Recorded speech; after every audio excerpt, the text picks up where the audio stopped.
10th 11th 12th student நீங்கள் revaluation apply பண்ணால் உங்கள் மார்க்கு கம்மியாகுமா? இந்த கேள்வியை கமெண்ட்டில் நிறைய பேர் கேட்டிருக்கீங்க.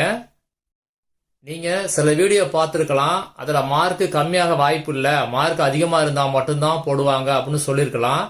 அதை நீங்கள் பேஸ் பண்ணி என்ன நினைக்கிறீங்க அப்படின்னா, மார்க்கு கம்மியாகாது அப்படின்னு நினைக்கிறீங்க. அந்த சிஸ்டம் ஓல்டு சிஸ்டம். இப்போ நியூ சிஸ்டம், அதாவது இன்னைக்கு 2025 என்ன சொல்றாங்க அப்படின்னா, நீங்க ரீவேல்யூஷன் அப்ளை பண்ணா உங்க ஆன்சர் சீட்டை 3 டீச்சர்ஸ் ரீவேல்யூஷன் பண்ணுவாங்க. அப்படி 3 பேர் பண்ணும்போது உங்க மார்க் அதிகமாச்சுன்னா அந்த மார்க்கை போடுவாங்க, கம்மியாச்சுன்னா அந்த கம்மியான மார்க் தான் போடுவாங்க. பழைய மார்க் நீங்க என்ன எடுத்தீங்களோ அது கிடையாது. இதுதான் கன்ஃபார்ம் ஆனது. இப்போ நீங்க ஸ்கிரீன்ல பாக்குறது ரீவேல்யூஷனுக்கான அப்ளிகேஷன். இதுல முதல் பாயிண்ட் என்ன சொல்லியிருக்காங்க அப்படின்னா, உங்க பேப்பரை 3 டீச்சர்ஸ் ரீவேல்யூஷன் பண்ணுவாங்க. கரெக்டுங்களா? செகண்ட் பாயிண்ட் என்ன சொல்லியிருக்காங்க அப்படின்னா, நீங்க மார்க் கம்மியா எடுத்தாலும் சரி அதிகமா எடுத்தாலும் சரி அதுதான் ஃபைனல் அப்படின்னு சொல்லியிருக்காங்க. மூணாவது பாயிண்ட் என்ன சொல்லியிருக்காங்க அப்படின்னா, நீங்க கடைசியா இப்ப ரீவேல்யூஷன் என்ன மார்க் எடுக்கிறீங்களோ அந்த மார்க் தான் மார்க் ஷீட்ல வரும் அப்படின்னு கிளியரா சொல்லிட்டாங்க.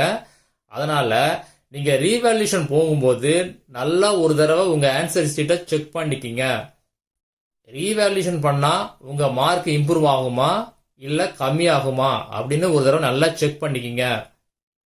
அப்படி உங்களுக்கு செக் பண்றதுக்கு டவுட்டா இருந்துச்சு அப்படின்னா, நீங்க படிச்ச ஸ்கூல்ல உங்க டீச்சர்ஸ் கிட்ட யாராவது போய் இதை கன்ஃபார்ம் பண்ணுங்க. அதாவது சப்ஜெக்ட் டீச்சர்கிட்ட போய் கன்ஃபார்ம் பண்ணுங்க. அவங்க கண்டிப்பா பார்த்துட்டு சொல்லுவாங்க. அதுதான் பெஸ்ட் ஐடியா. வேற நீங்களே டிசைட் பண்ணாதீங்க. மேக்சிமம் எந்த ஆன்சராவது கரெக்ட் பண்ணாம இருந்தாங்க அப்படின்னா நீங்க தாராளமா ரீவேல்யூஷன் போலாம். ஆனா எல்லாம் கரெக்ட் பண்ணி மார்க் கம்மியா இருக்குது அப்படின்னு ஒரு டவுட்ல இருந்துச்சு அப்படின்னா நீங்க யாராவது டீச்சர்ஸ் கிட்ட போங்க. அவங்க தான் கரெக்டா சொல்லுவாங்க. இதுதான் ஃபைனல். எக்காரணம் கொண்டும் டவுட்டா நீங்க அப்ளை பண்ணிடாதீங்க. ஏன்னா கண்டிப்பா மார்க் கம்மியாக வாய்ப்பு நிறைய இருக்குது. ஏன்னா அந்த கரெக்ட் பண்ண டீச்சரை பொறுத்து அந்த மார்க் கண்டிப்பா மாறும். அதனால பார்த்து பண்ணுங்க ரீவேல்யூஷன் மட்டும். மறுபடியும் சொல்லிக்கிறேன், இது ரீவேல்யூஷனுக்கு லேட்டஸ்ட் நியூஸ். இதுதான் இந்த வருஷத்துக்கானது.